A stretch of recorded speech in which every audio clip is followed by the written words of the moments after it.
주변을 보면은 연애를 많이 해봤다고 자랑하시는 분들이 계십니다. 근데 이 사람들은 왜 본인의 단점을 그렇게 떳떳하게 말을 하고 있을까라는 생각이 정말 문득문득 많이 듭니다. 안녕하세요, 다고입니다. 오늘은 연애를 많이 해봤다고 자랑하는 사람들에 대해서 말을 해볼 거예요. 흔하게 주변에 많이 계실 거예요. 쉴 틈 없이 계속 그 연애를 쉬지 않는 사람들이 한 명쯤은 계실 겁니다. 근데 친구들을 만날 때 이런 상황을 자랑하시는 분들이 계십니다. 이 유튜브라는 곳에서도 그러신 분들이 계시더라고요. 여자 100명 만나본 사람이 알려주는 뭐뭐뭐, 남자 200명 만나본 사람이 알려주는 뭐뭐뭐. 이 사람들이 저희랑 비슷한 나이대를 가졌다는 전제하에 많아봐야 30대 초반, 적게는 20대이실 텐데 이 사람들이 해주는 말을 과연 믿어도 되는가 라는 생각을 많이 해봤습니다. 이제 평균적인 수치로만 나타냈을 때 1년에 사람을 만나봐야 한 달씩 연애를 했다는 가정하에 12명을 만날 수 있습니다. 그래서 10년을 만나야 120명을 만날 수 있는 시간이에요. 여기서 본인의 공백기가 조금 있고 그래도 조금은 쉬는 텀이 있다는 전제하에 1년에 약 10명 정도를 만났기 때문에 10년이 돼서야 100명을 만날 수 있는 겁니다. 단 한 달을 만나고 계속 연애를 해야 이 정도의 결과값이 나오는 건데 이 사람들이 왜 그렇게 떳떳하게 말을 하는지를 잘 모르겠습니다.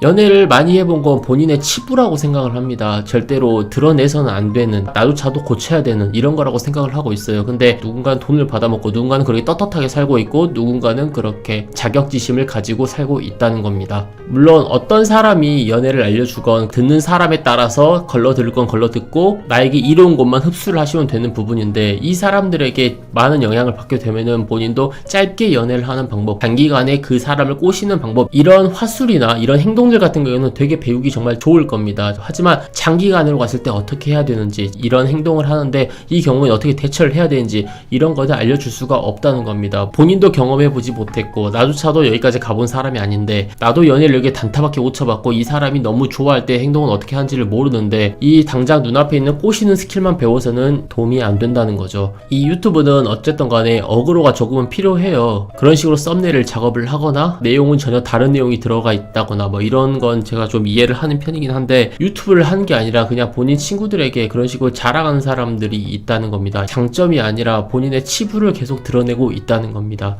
연애를 오래 못하고 계속 헤어지고 남을 계속 갈아치우는 게 무엇이 자랑이라고 그렇게 떳떳하게 행동을 하고 다니시자는 거죠. 저도 제 친구 중에 한 명 그런 사람이 있었어요. 사람을 만날 때마다 우리한테 보여주는 거예요. 뭐 거기까지 좋다 그거예요. 근데 저희도 이제 이 애를 보고 있으면 계속 혼동이 오는 거죠. 이 여자가 그 여잔가? 이 애가 걔였나? 우리가 많이 만나봐야 한 번, 두 번밖에 못 만나보니까 이 사람이 혼동이 되는 거예요. 그래서 우리 친구들끼리 입을 맞출 때도 이 애의 표정을 정말 많이 봐야 됩니다.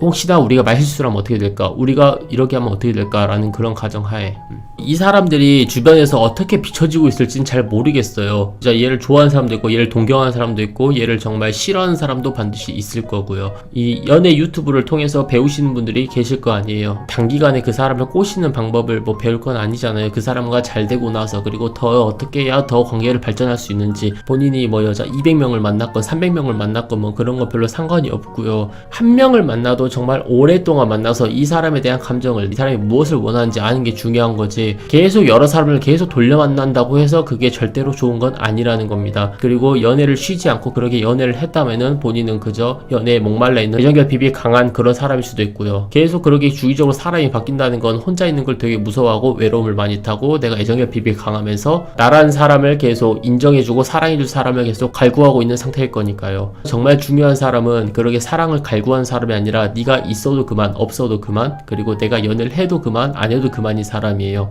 행복한 연애를 만들고 싶으면은 본인부터 행복해야 됩니다. 연애를 해서 행복한 게 아니라 본인이 행복하기 때문에 그 연애도 행복해지는 거예요. 이 논점 자체가 너무나도 잘못되어 있기 때문에 한 번쯤은 말씀을 드려보고 싶었습니다. 연애란 수단을 어떠한 방법으로 생각을 하지 마시고 내가 인생을 살아가면서 단순히 지나가는 과정에 불과하다라고 생각을 해주셨으면 좋겠습니다. 어떠한 특별한 의미를 두게 되면은 본인의 판단력이 점점 흐려지는 그런 현상을 보게 될 테니까요. 오늘은 여기까지만 하겠습니다. 저는 다구였고요. 감사합니다.